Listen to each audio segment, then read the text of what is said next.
Hi everybody! Today we're going to be reading a book called Corduroy. Corduroy is a small brown bear.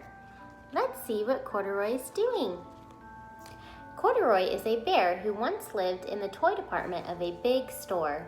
Day after day he waited with all the other animals and dolls for somebody to come along and take him home. So Corduroy lived in the store with a clown, a rabbit, a doll, and a giraffe.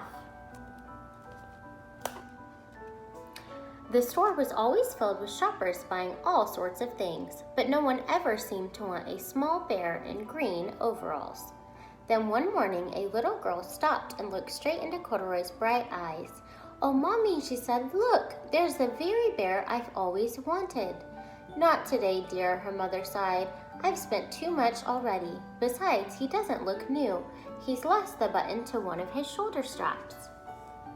So the little girl and her mom come to the store, and the little girl really wants Corduroy, but her mom said not today.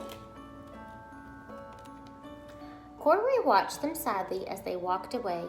"I didn't know I'd lost a button," he said to himself. "Tonight I'll go and see if I can find it."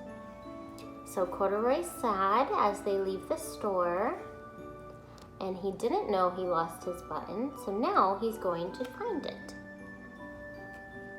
Late that evening, when all the shoppers had gone and the doors were shut and locked, Corduroy climbed carefully down from his shelf and began searching everywhere on the floor for his lost button. So everybody's gone from the store. It's nighttime, and Corduroy is leaving his shelf to find his button. Suddenly, he felt the floor moving under him. Quite by accident, he had stepped onto an escalator and up he went. Could this be a mountain, he wondered? I think I've always wanted to climb a mountain. So while he's looking for his button, he accidentally got on the escalator, and now he's going up.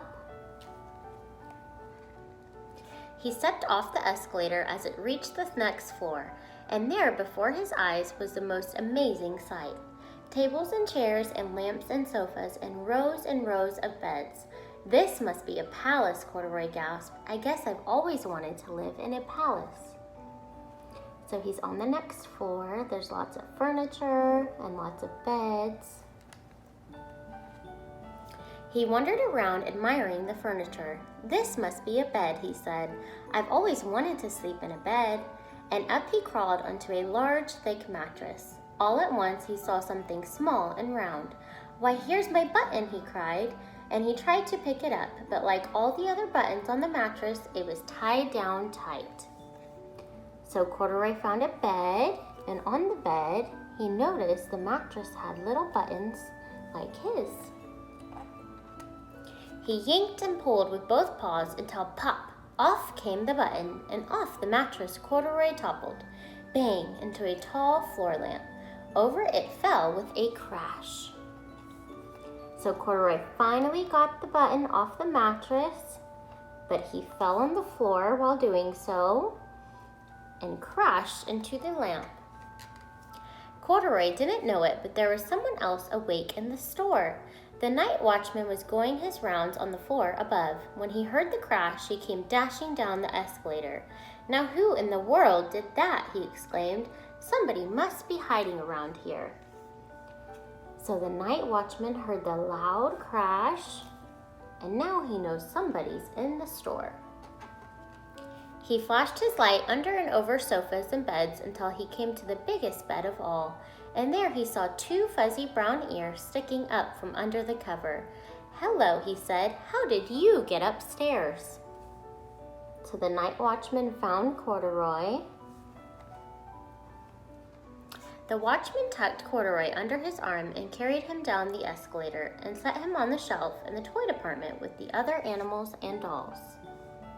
So he took Corduroy back to his shelf. Corduroy was just waking up when the first customers came into the store in the morning, and there looking at him with wide, warm smile was the same little girl he'd seen only the day before. "I'm Lisa," she said, "and you're going to be my very own bear. Last night I counted what I've saved in my piggy bank, and my mother said I could bring you home." So Lisa came back to the store the next day, and she's going to take Corduroy home. "Shall I put him in a box for you?" the saleslady asked. "Oh, no, thank you," Lisa answered, and she carried Corduroy home in her arms. She ran all the way up 4 flights of stairs into her family's apartment and straight to her own room. So Corduroy's going home with Lisa, and Lisa's very excited.